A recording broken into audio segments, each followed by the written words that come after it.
Alright, as you can see, there's a problem with my vehicle. You can see when I turn the front to reverse, the RPM drops and it causes this noise. This part of the video, I'm telling him to change gears to reverse and drive, which causes the RPM to drop. When the RPM drops below 700 or 800, it starts to make this noise.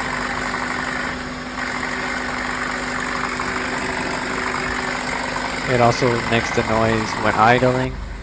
Now you go to reverse? If you know anything that can help, please let me down below and thank you.